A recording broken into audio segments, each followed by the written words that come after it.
नमस्कार भक्तजन। आध्यात्मिक कहानी के इस कड़ी में प्रस्तुत है नारद का काम विजय का अभिमान भंग। हिमालय पर्वत पर एक बड़ी पवित्र गुफा थी, जिसके समीप ही गंगा जी बह रही थी। वहाँ का दृश्य बड़ा मनोहर तथा पवित्र था।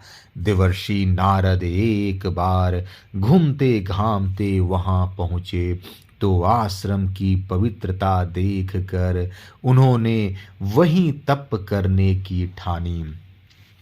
भगवान का स्मरण किया, श्वास रोका, मन निर्मल तो था ही, सहज ही समाधि लग गई। 100 सहस्त्र आयु 20 वर्ष बीत गए, पर नारद जी की समाधि भंग नहीं हुई। उनकी गति देख इंद्र को बड़ा भय हुआ। उन्होंने सोचा, देवर्षि मेरा पद लेना चाहते हैं। अतएव झट उन्होंने कामदेव को आदर पूर्वक बुलाकर बड़ा सम्मान किया और पूरी सामग्री के साथ नारद जी के पास तपोभंग के लिए तत्काल विदा कर दिया। कामदेव ने अपनी सारी कलाओं का प्रयोग किया, पर मुनि पर उसकी एक न चली। कारण कि वह वही स्थान था जहाँ भगवान शंकर ने काम को जलाया था। कृपा मात्र है, रति के रोने पीटने पर उन्होंने कहा था कि कुछ समय बीतने पर कामदेव जीवित तो हो जाएगा और इनको पुनः देह भी मिल जाएगी, पर इस स्थान पर यहाँ से जितनी दूर तक पृथ्वी दिखलाई पड़ती है, वहाँ तक काम के वानों का कोई प्रभाव नहीं पड़ेगा। लाचार होकर कामदेव अपने सहायकों के साथ अमरावती लौट गया और नारद जी की सुशीलता का वर्णन करने लगा। उसने कहा, न तो नारद जी को काम ही है और न क्रोध ही, क्योंकि उन्होंने मुझे पास बुलाकर संतावना दी और मधुर वचनों आतिथ्य किया। यह सुनकर सभी आश्चर्य से दंग रह गए। उधर नारद जी की तपस्या पूरी हो गई। वे सीधे चलकर भगवान शंकर के पास पहुँचे और अपनी कथा सुनाई। शंकर जी ने उन्हें सिखलाया, नारद जी, इसे अब आप कभी कहीं किसी से न कहिएगा। विशेष कर विष्णु भगवान पूछें तो भी आप इसे छिपा लीजिएगा। नारद जी को यह सब अच्छा नहीं लगा। वे वीणा लेकर बैकुंठ को चल दिए और वहां जाकर भी काम विजय का अपना महात्म्य गाने लगे। भगवान ने सोचा, इसके हृदय में शकल शोकदायक अहंकार का मूल अंकुर उत्पन्न हो रहा है, सो इसे झट उखाड़ डालना चाहिए। और वे बोले, महाराज, आप ज्ञान वैराग्य के मूर्त रूप ठहरे, भला आपको मोह कैसे संभव है। नारद जी ने अभिमान से कहा, प्रभु, यह आपकी कृपा मात्र है। विष्णु लोक से जब नारद जी भूलोक पर आए, तब देखते क्या है कि एक बहुत बड़ा विस्तृत नगर जगमगा रहा है। यह नगर बैकुंठ से भी अधिक रम्य तथा मनोहर है। भगवान की माया की बात वे समझ न सके। उन्होंने सोचा, यह नगर कहाँ से आ गया। मैं तो बार बार संसार का पर्यटन करता रहता हूँ, आज तक तो यह नगर दिखा नहीं था। इधर उधर लोगों से पूछने पर पता चला कि इस नगर का राजा शील निधि अपनी लड़की श्रीमती का स्वयंवर कर रहा है।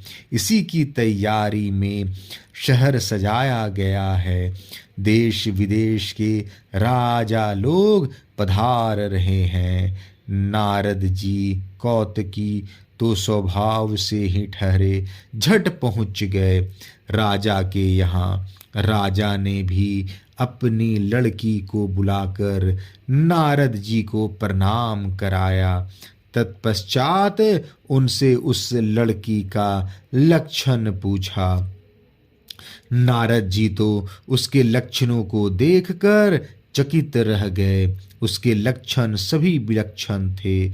जो इसे विवाह ले वह अजर अमर हो जाए, संग्राम क्षेत्र में वह सर्वथा अजय हो, संपूर्ण चराचर विश्व उसकी सेवा करे, वह सर्वथा सर्वश्रेष्ठ हो जाए। नारद जी ने ऊपर चापर से राजा को कुछ कहकर छुट्टी ली और चले इस मन से कि कैसे इसे पाया जाए। सोचते विचारते उन्हें एक उपाय सूझा। वे झट भगवान विष्णु की प्रार्थना करने लगे।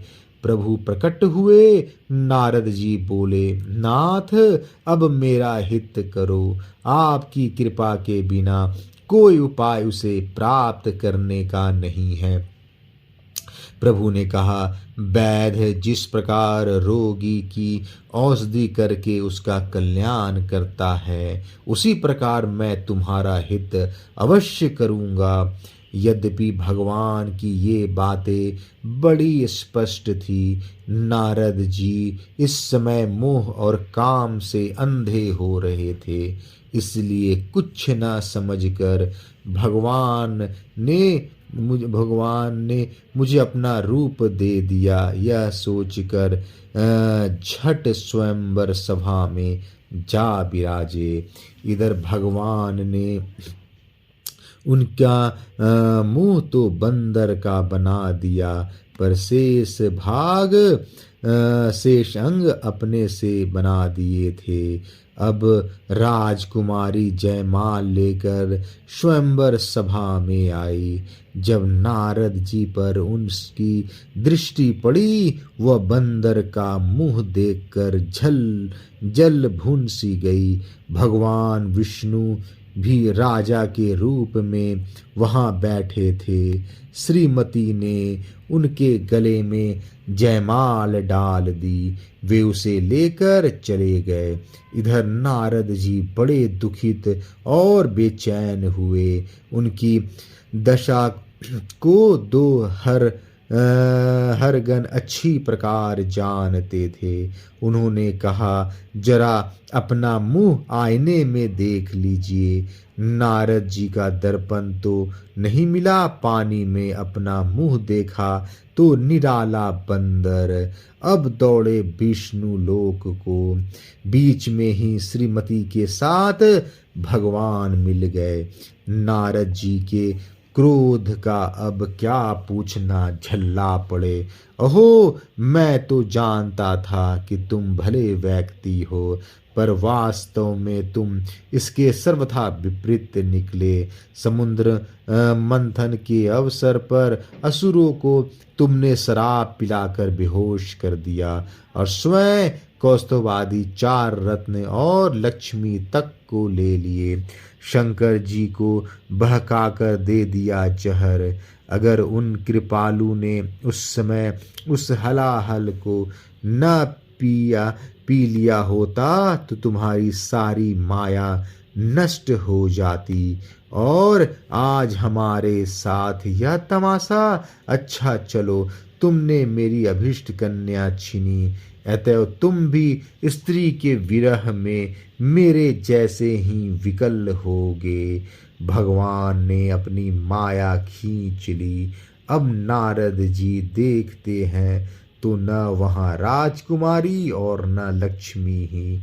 वे बड़ा पश्चाताप करने लगे और त्राही त्राही कहकर प्रभु के चरणों पर गिर पड़े। भगवान ने उन्हें संतावना दी और 100 बार शिव नाम जपने को कहकर आशीर्वाद दिया कि अब माया तुम्हारे पास भी न फटकेगी।